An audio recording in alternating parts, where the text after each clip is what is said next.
you are woefully lacking in one of these areas.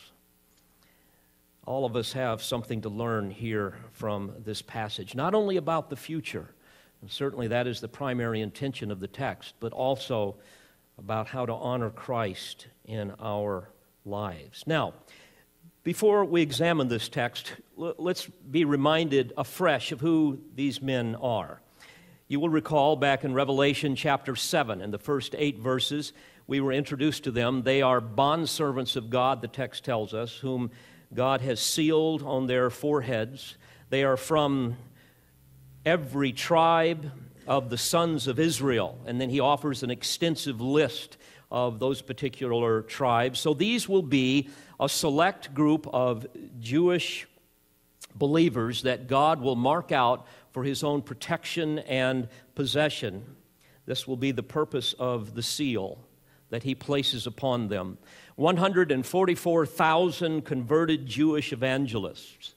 They tell us today that there's approximately 50,000 true missionaries in the world today. There's many more than that, but the ones that would truly preach the gospel of Christ. So you can imagine now, these men are introduced around the mid-time of the tribulation when about half of the population will be gone. So we will have the greatest army of missionaries that the world has ever seen, that God will unleash upon this dreadful era. These will be the first fruits of the redeemed of Israel, 144,000 godly men that are of the remnant of Israel on the earth during that time of great tribulation.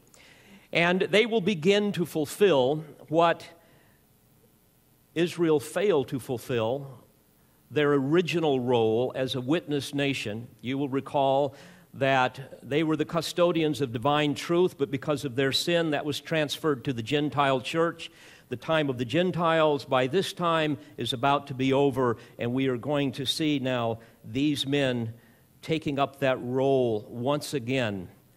And, of course, this will continue on throughout the millennial kingdom.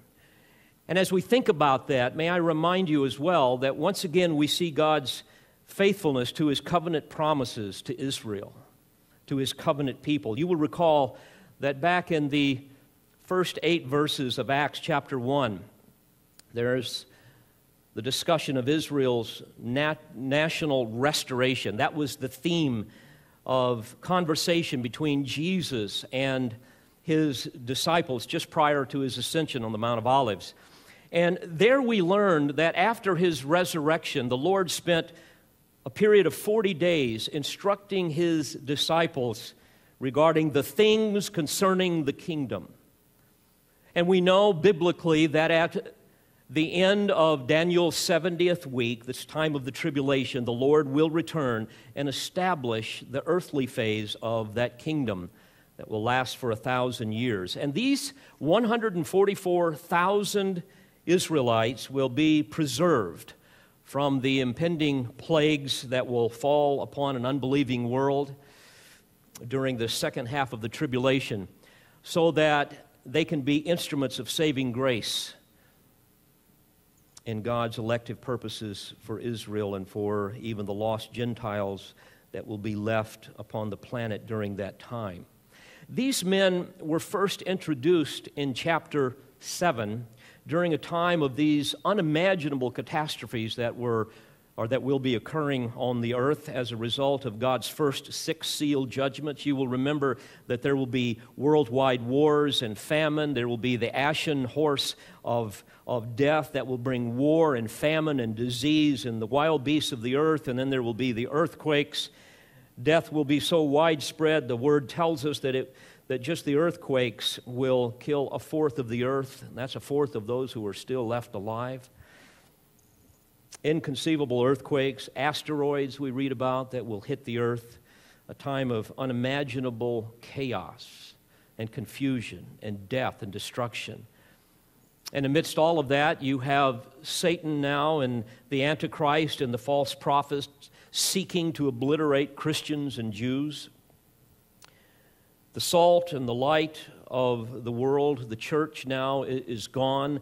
We read that the Holy Spirit of God has now stepped aside, and He now allows man to fully indulge all of his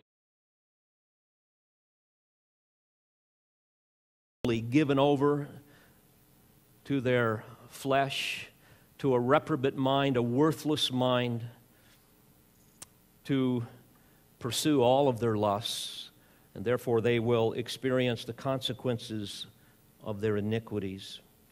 And yet, dear friends, in the midst of this hell on earth, many people are going to be saved. That's amazing. And many will hear the gospel from these 144,000 Jewish evangelists. Now, let's examine the text and discover what God will do one day and what will be the mark of the character of these men that result in such triumph, marks of triumph that should be with every believer. Notice in the first verse, here we now have John being introduced to another startling vision, a startling revelation. It says, "And I looked, the Lamb was standing on Mount Zion, and with him 144,000, having his name and the name of his Father written on their foreheads." Now, there is no indication that these men knew that they had been sealed.